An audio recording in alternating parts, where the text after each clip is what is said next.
Good morning friends, ঝর্ণার শখের ছাদ বাগানে আপনাদেরকে স্বাগত। সকাল সকাল ছাদে এসে কাজে লেগে পড়েছি। এখানে যে কুলপি শাক গাছ আমি লাগিয়েছিলাম, লম্বা লম্বা ডালপালা হয়ে কেমন যেন ছড়িয়ে গেছে। এখান থেকে আমি লম্বা লম্বা গাছগুলোকে তুলে নিয়ে ডোগা কেটে কেটে সুন্দর করে বসিয়ে দেব। এই বর্ষায় নতুন গাছের শাকগুলো কিন্তু খুব সুন্দর হবে। এই শাকে যে কত উপকার সেটা আমরা কিন্তু সবাই জানি। যারা রক্ত অল্পতায় ভোগে তাদের জন্য তো খুবই উপকার। আর বাচ্চাদেরও মাঝে সাঝে এই শাক খেতে দেওয়া উচিত। এই শাক খেতে অতটা ভালো লাগে না, আমার তো ভালো লাগে না, আর আমার ছেলে মেয়েও খেতে অতটা পছন্দ করে না। তবুও মাঝে সাঝে রান্না করি। ভাজা করলে কেমন যেন একটা খড়খড়ে মতো মনে হয়। তবে কোনো তরকারির মধ্যে দিয়ে দিলে কিন্তু খাওয়া যায়, মাছের ঝোলে দিলেও খাওয়া যায়, কিন্তু ভালো লাগে না। তো যাই হোক, তবুও খেতে হবে। আর একটা জায়গায় কিছুটা কুলপি শাক লাগানো ছিল, ওখান থেকেই কিছুটা ডোগা কেটে নিচ্ছি রান্না করার জন্য। আমি কি করি, এই কুলপি শাক আর কিছুটা ব্রাহ্মী শাক নিয়ে আলু দিয়ে ভাজা করি একসঙ্গে, তাহলে ভালোই খাওয়া যায়। আর এদিকে ছাদের এক কোণায় একটা চন্দ্রমল্লিকা গাছ মরমর অবস্থাতেই বেঁচে আছে। এখান থেকে আমি কয়েকটা ডোগা কেটে নিচ্ছি, এটাকে এক জায়গায় বসিয়ে রাখবো।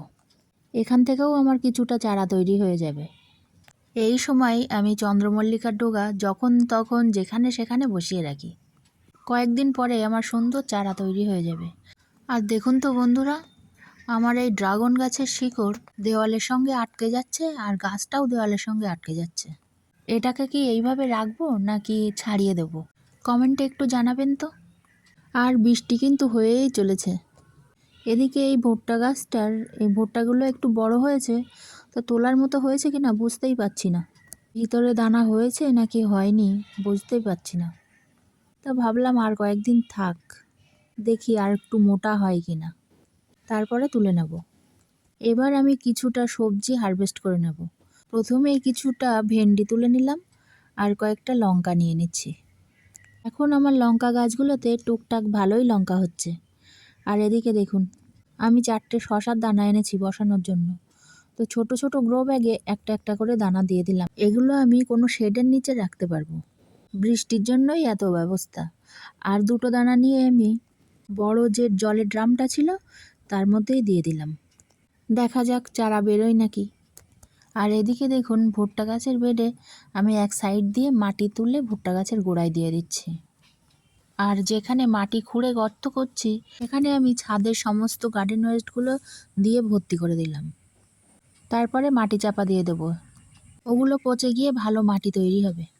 আর এদিকে দেখুন, আমি নিচের বাগানে চলে এসেছি কলা পাড়তে। কলা গাছটা ভেঙে গেছে, তো আমি হাত দিয়েই কলাগুলো পেড়ে নিলাম, কোনো লগই লাগলো না। কলাগুলো পেড়ে নিয়ে চলুন রান্নাঘরে যাই। আজকে বানাবো কাঁচকলার কোপ্তা। প্রথমে কলাগুলো 2 টুকরো করে কেটে নিচ্ছি। আমি জানি আপনারাও খুব সুন্দর কাঁচকলার কোপ্তা বানাতে পারেন, তবে আমি কিভাবে বানাই সেটাই আপনাদের সঙ্গে একটু শেয়ার করছি। কাঁচকলার সঙ্গে 2টো আলু দেবো, আলু দুটোকে আমি 2 টুকরো করে কেটে নিলাম। এবার আলু আর কলাটাকে প্রেসার কুকারে দিয়ে একটু সিদ্ধ করে নেব। তারপর ঠান্ডা হয়ে গেলে কলা আর আলুর খোসাটা ছাড়িয়ে নেব।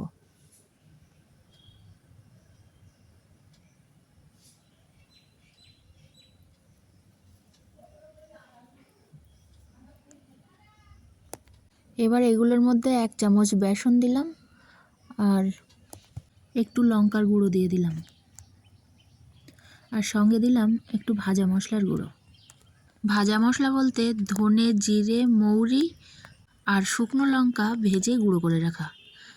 আর দিয়ে দিলাম নুন, হলুদ, চিনি আর মরিচ গুঁড়ো দিয়ে ভালো করে মেখে নিলাম। এবার হাতে একটু তেল মাখিয়ে ছোট ছোট চপের আকারে শেপ দিয়ে নিলাম।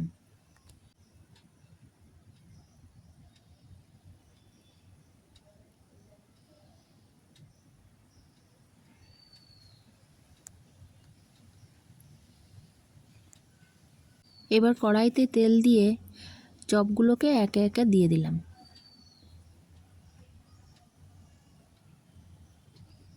তারপর উল্টে পাল্টে ভেজে তুলে নিলাম।